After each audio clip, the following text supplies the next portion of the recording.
The night was unnaturally quiet, the kind of silence that presses against your eardrums before all hell breaks loose. October 25th, 1415, northern France. A ragged English army of barely 6,000 men, half of them starving archers with frostbitten fingers, stared across a freshly plowed field at a glittering sea of French chivalry.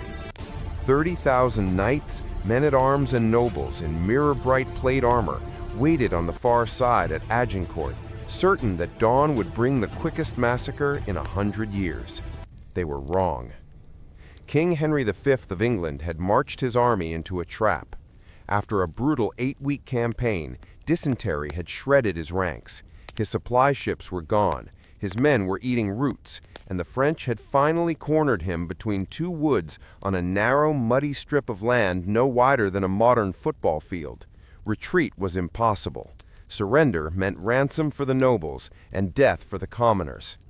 Henry's only option was to attack uphill against a force 5 times larger, mounted knights who had trained their entire lives for this moment. At 11 a.m., the French began to move. Henry had done something insane the night before. Instead of forming the traditional line of heavily armored men-at-arms in the center, he placed his 5,000 longbowmen front and center, peasants and yeomen, armed with 6-foot yew-bows in 3 wedge-shaped formations. Behind them, only 1,000 dismounted knights, the king among them, waited on foot. The French laughed when they saw it. Archers in the front? Those men would be ridden down in minutes. But the ground betrayed the French. 3 days of rain had turned the newly plowed field into a swamp. Beneath the surface, thick Picard clay clung to everything.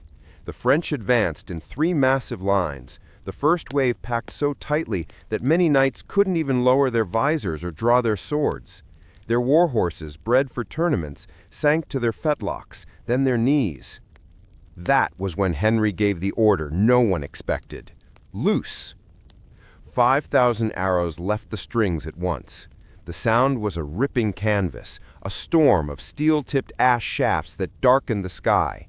Each archer could fire 12 arrows a minute, trained since childhood by English law to practice every Sunday after church.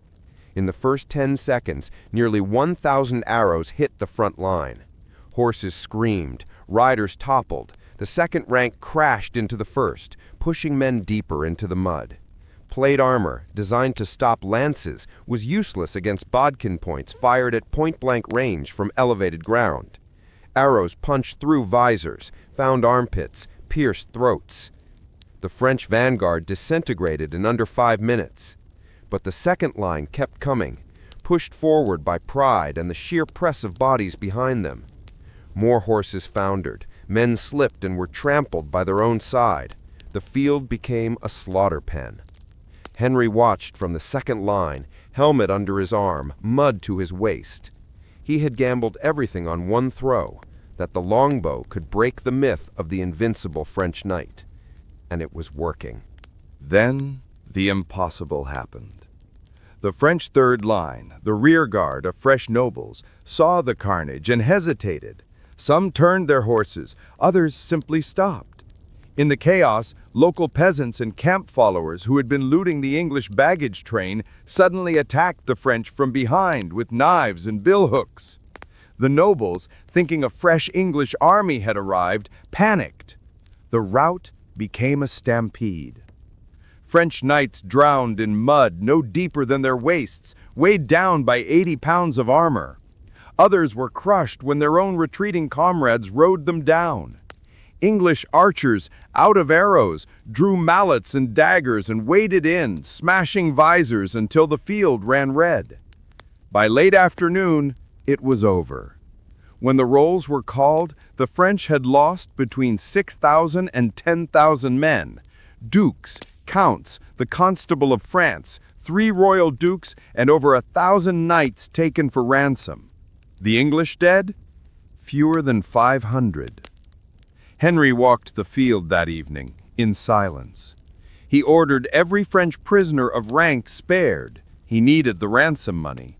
But when a rumor spread that the French rearguard was reforming, he gave the order no king wants to give: kill the prisoners. Hundreds of noble throats were cut in minutes. The act would haunt him, but it saved his army. Agincourt should have been a footnote, an overambitious English king crushed on foreign soil. Instead, it shattered the medieval world. It proved that disciplined infantry with ranged weapons could destroy the flower of chivalry on open ground. The age of the armored knight was dying in the mud of northern France, and the age of the common soldier had just begun. Henry himself never boasted. When an officer tried to credit the victory to divine favor, the king snapped. It was the bowmen. God simply gave them strong arms. Years later, old archers who survived would sit in English taverns and tell wide-eyed boys how the sky went black with arrows, how the French horses screamed like women, how a king fought on foot in the front line with a dented crown and a broken sword. And every time, the boys would ask the same question. Were you scared? The old men would smile, missing teeth and fingers, and answer, terrified. But the French were more terrified, and that was enough.